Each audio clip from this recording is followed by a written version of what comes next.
मुंबई के नजदीक वसई शहर में एक बोगाई बीच है।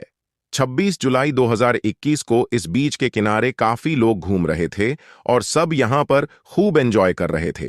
लेकिन तभी समुद्र की लहरों के साथ बहता हुआ एक काले रंग का सूटकेस समुद्र के किनारे आता है। और जैसे ही वह सूटकेस किनारे पर आता है तो कुछ लोगों की नजर उस सूटकेस पर पड़ती है।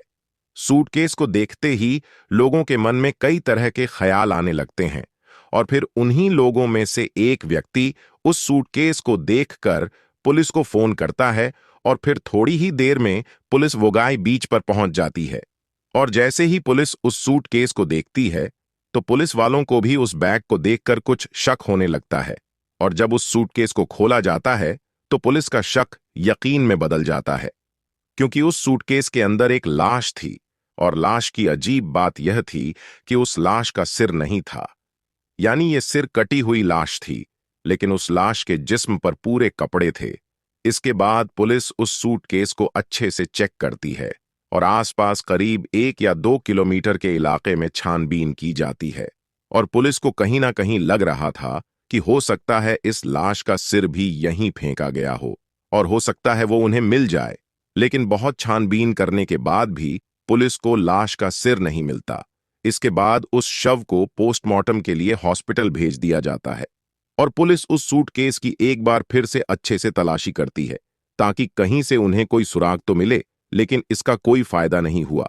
और पुलिस अब पोस्टमार्टम रिपोर्ट आने का इंतजार करती है ताकि उस लाश से ही कोई सुराग मिल जाए और जिससे यह पता लगाया जा सके कि मरने वाली कौन थी, क्योंकि लाश को देखकर यह तो पता चल ही गया था कि यह किसी महिला की लाश है। और फिर कुछ दिन बाद पोस्टमार्टम रिपोर्ट भी आ गया, लेकिन पोस्टमार्टम रिपोर्ट से भी कुछ खास पता नहीं चलता, सिवाय इसके कि उस महिला के हाथों में मेहंदी लगी हुई थी और उस मेहंदी को देखकर पुलिस ने अनुमान यह लगाया कि यह किसी मुस्लिम महिला की लाश है, क्योंकि जिस तरीके से उसके हाथों पर मेहंदी लगी थी और जिस तरह के उसने कपड़े पहने हुए थे, उससे पुलिस यही अंदाजा लगाती है। यानी इसके अलावा पुलिस के पास अभी तक कोई और जानकारी नहीं थी। इसके बाद पुलिस उस लाश की कुछ फोटोज निकलवाते हैं और उन्हें आसपास के कुछ इलाकों में लगाया जाता है ताकि कहीं से इस लाश के बारे में कुछ सुराग मिल जाए या फिर कोई उसे ढूंढता हुआ पुलिस के पास आ जाए। और साथ ही वसई पुलिस द्वारा मुंबई के सभी पुलिस स्टेशन में भी यह सूचना दे दी जाती है कि अगर किसी महिला की कोई मिसिंग रिपोर्ट हो तो उन्हें इसकी जानकारी दी जाए। लेकिन इतना कुछ करने के बाद भी पुलिस को इस लाश के बारे में कहीं से कुछ भी पता नहीं चला और ना ही कहीं से कोई सुराग मिला। और अब पुलिस भी परेशान थी कि आखिर कैसे इस ब्लाइंड मर्डर की गुत्थी को सुलझाया जाए। और इसी तरह छानबीन करते करते पुलिस को काफी समय बीत जाता है। यानी 26 जुलाई को पुलिस को यह लाश मिली थी और अभी तक लगभग 6 महीने बीत चुके थे, मगर फिर भी पुलिस को कहीं से कोई सुराग नहीं मिला था। और इसी तरह छानबीन करते करते लगभग पूरा साल खत्म हो जाता है और फिर साल 2022 आ जाता है। लेकिन अच्छी बात यह थी कि पुलिस ने उस लाश का डीएनए ने सैंपल, उसके फोटो और कुछ कपड़े संभाल कर रख लिए थे। इसके बाद पुलिस ने उस लाश को मुस्लिम रीति रिवाजों के साथ मुंबई के एक कब्रिस्तान में दफन करवा दिया था। इसके बाद समय बीतता गया और इसी तरह लगभग 14 महीने बीत जाते हैं और अब तक भी पुलिस को कहीं से कोई सुराग नहीं मिला था। लेकिन फिर अचानक ही 29 अगस्त को, यानी 14 महीने बाद, एक व्यक्ति मुंबई के एक पुलिस स्टेशन में आता है और वहां आकर वह कहता है कि मेरी भतीजी पिछले करीब 14 महीने से घर से गायब है और हमें उसका कोई पता नहीं लग रहा है कि आखिर वह अचानक कहां चली गई है। इसके बाद वह व्यक्ति अपनी भतीजी के लापता होने की रिपोर्ट लिखवाता है। वह अपनी भतीजी का नाम सानिया बताते हैं और कहते हैं कि मैं सानिया का चाचा हूं और मैं कर्नाटक के बेलगम से आया हूं। पुलिस उनसे पूछती है कि आपकी भतीजी को लापता हुए करीब 1 साल से ज्यादा समय बीत चुका है और आप इतने दिन बाद अपनी भतीजी की मिसिंग रिपोर्ट लिखवाने आए हैं।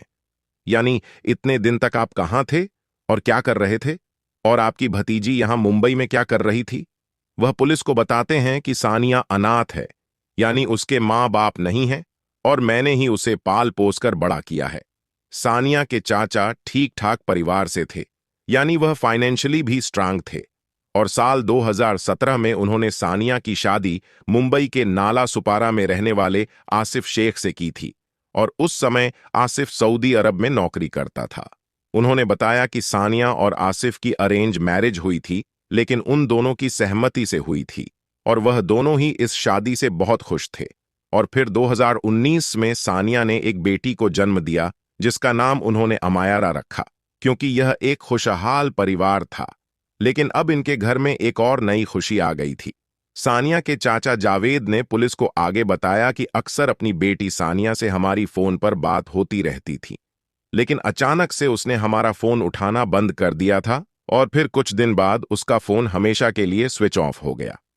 फिर 8 जुलाई 2021 को जब सानिया की दादी की मृत्यु हो गई थी तो हमने उस समय भी उसे बताने के लिए फोन किया था, लेकिन उस दिन से उसने हमारा फोन उठाना ही बंद कर दिया था और फिर कुछ दिनों के बाद उसका फोन स्विच ऑफ आने लगा। हमारी तो उससे कभी भी कोई लड़ाई झगड़ा नहीं हुआ था। उन्होंने पुलिस को यह भी बताया कि हमारी कभी भी सानिया के पति आसिफ से बात नहीं होती थी और ना ही वह खुद फोन करके हमसे बात करता था, और जब सानिया फोन नहीं उठा रही थी तो हमने आसिफ को फोन किया था, क्योंकि लॉकडाउन की वजह से हम सानिया से मिलने नहीं जा सकते थे। लेकिन जब भी हम आसिफ को फोन करके कहते थे कि सानिया से हमारी बात करा दो, तो वह कहता था कि आपने रॉन्ग नंबर पर कॉल किया है। इसके बाद पुलिस ने सानिया के चाचा जावेद से सानिया के ससुराल का एड्रेस पूछा तो जावेद शेख ने पुलिस को एक और अजीब बात बताई। जावेद शेख ने बताया कि सानिया के ससुराल वाले नाला सुरा के अचोले में रश्मि रिजेंसी अपार्टमेंट में रहते थे। क्योंकि उसके ससुराल में जॉइंट फैमिली थी, वह सभी लोग साथ में ही रहते थे। जावेद शेख ने बताया कि सबसे पहले वह अपनी बेटी के ससुराल ही गए थे, क्योंकि वह वहां पर पहले भी आते जाते रहते थे, तो उन्हें अच्छे से पता था कि उनका घर कहां पर है। लेकिन जब वह इस बार नाला सुपारा में आसिफ के घर पहुंचे तो वहां पर उन्हें सानिया के ससुराल वालों में से कोई भी नहीं मिला था। फिर उन्हें आसपास के लोगों से पूछने पर पता चला कि आसिफ के परिवार ने तो अपना यह घर बेच दिया है और वह लोग अब कहीं और शिफ्ट हो गए हैं। यह सब जानकर जावेद शेख उस समय बहुत परेशान हुए थे।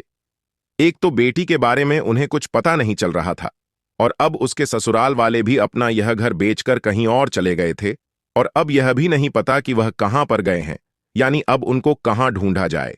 जावेद शेख के साथ उनके कुछ रिश्तेदार भी आए हुए थे, क्योंकि इस उम्र में वो अकेले कर्नाटक से मुंबई नहीं आ सकते थे। नाला सुपारा में उनके पड़ोसियों को भी नहीं पता था कि आसिफ का परिवार कहां पर गया है। जावेद शेख परेशान थे कि अब बेटी को कैसे ढूंढा जाए, क्योंकि जावेद थोड़े पुराने ख्यालात के व्यक्ति थे, इसलिए वह अपने फोन में नंबर सेव रखने के बजाय एक छोटी सी डायरी में लिख कर रखते थे। चाचा जावेद ने अपनी इस फोन बुक में देखना शुरू किया तो उसमें उन्हें सानिया की सास का मोबाइल नंबर मिल गया। उन्होंने तुरंत उस नंबर पर फोन किया तो सानिया की सास ने फोन उठा लिया। फिर चाचा जावेद ने उनसे बात की और बातों बातों में सानिया की सास ने बताया कि उन्होंने अपना घर बेच दिया है और वह अब कहीं और शिफ्ट हो गए हैं। फिर उन्होंने जगह का नाम भी बताया। उन्होंने बताया कि मुमरा थाने डिस्ट्रिक्ट में एक छोटा सा टाउन है और वह वहीं पर रहते हैं। और सानिया की सास ने एक लैंडमार्क भी बताया कि इनके घर के पास एक बड़ा सा मैरिज हॉल है।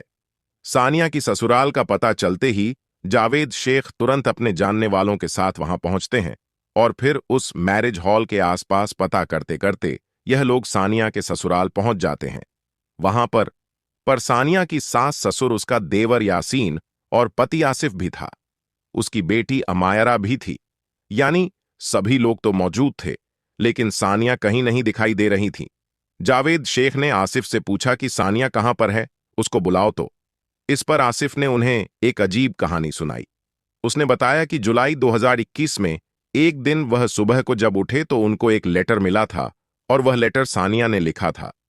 उसमें लिखा था कि मुझे किसी और से प्यार हो गया है, मुझे अब तुम्हारे साथ नहीं रहना है, मैं उसके साथ रहने के लिए जा रही हूं। यानी सानिया अपना घर छोड़कर अपने आशिक के साथ चली गई।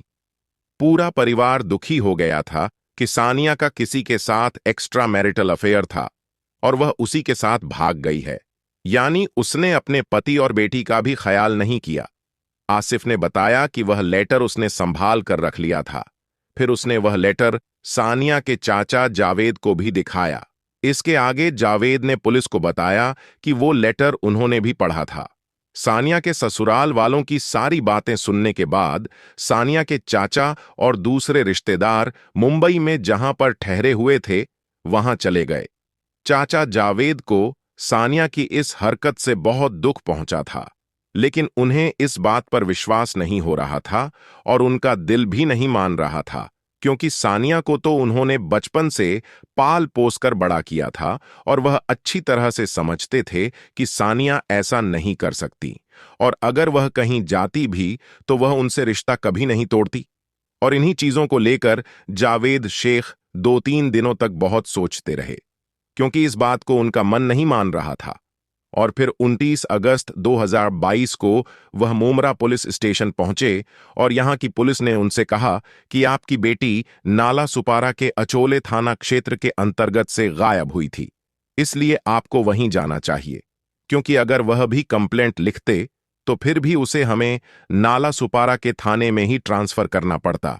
और फिर उसी दिन जावेद शेख नाला सुपारा के अचोले पुलिस स्टेशन पहुंचते हैं और वहां की पुलिस ने सानिया शेख की मिसिंग रिपोर्ट दर्ज कर ली और फिर तुरंत ही छानबीन शुरू कर दी।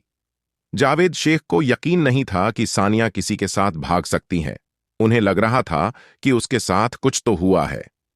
रिपोर्ट लिखवाने के बाद जावेद शेख अपने घर चले जाते हैं और फिर पुलिस ने जावेद शेख की बातों पर विश्वास करते हुए मुंबई इलाके के सभी थानों में सूचना दे दी कि जुलाई 2021 या फिर इसके बाद के जितने भी अनसोल्व्ड केसेस हैं, यानी जिनमें किसी की लाश मिली हो और उसकी पहचान ना हुई हो, और अगर ऐसा कोई केस है तो उसकी फाइल्स हमें भेजिए। और फिर 26 जुलाई 2021 को वसई के बीच से मिली उस सरकटी लाश का केस सामने आता है और इत्तेफाक से यह भी एक मृतक महिला थी और उसकी कदकाठी भी सानिया की कदकाठी से मेल खा रही थी। और अगले दिन फिर अचोले पुलिस ने सानिया के चाचा जावेद को थाने में बुलाया और उनको उस शव की तस्वीरें और वह मेहंदी के डिजाइन, इसके अलावा और भी कई चीजों की फोटोज दिखाई। जावेद शेख उस शव को कपड़ों से तुरंत पहचान जाते हैं। उन्होंने कहा कि ये इनकी बेटी सानिया के जैसी लग रही है, क्योंकि वो भी ऐसे से ही कपड़े पहनती थीं। और सानिया जब कभी कभार अपनी बेटी अमायरा को दिखाने के लिए उन्हें वीडियो कॉल करती थी, तो उस समय जावेद शेख ने सानिया को ऐसे कपड़े पहने हुए देखा था। इसके बाद सानिया के ससुराल वालों को भी अचोले पुलिस स्टेशन बुलाया गया। उन्हें भी फोटोज दिखाई गई, लेकिन वह लोग उस शव को पहचानने से इनकार कर देते हैं और वह लोग अपनी बात पर ही अड़े रहे कि सानिया तो किसी के साथ भाग गई है। और उनका इस बात पर विश्वास करने की वजह थी वह लेटर जो आसिफ को मिला था। फिर अचोले पुलिस ने वह लेटर आसिफ से ले लिया और उसे एक्सपर्ट्स के पास जांच के लिए भेज दिया गया। आसिफ ने ही लिखा था, क्योंकि वह हैंडराइटिंग भी आसिफ की ही थी, न कि सानिया की, हालांकि कुछ और। फिर उस सिरकटी लाश का डीएनए। आसिफ की रिपोर्ट्स के अनुसार आसिफ ने बताया था कि उसने यह कत्ल इसलिए किया था क्योंकि उसको शक था कि उसकी पत्नी सानिया का किसी के साथ अफेयर चल रहा है।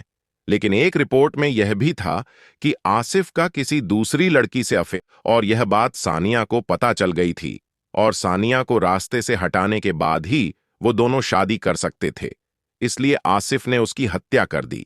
आसिफ ने यह भी बताया था कि इस हत्या में उसके परिवार वालों का कोई हाथ नहीं है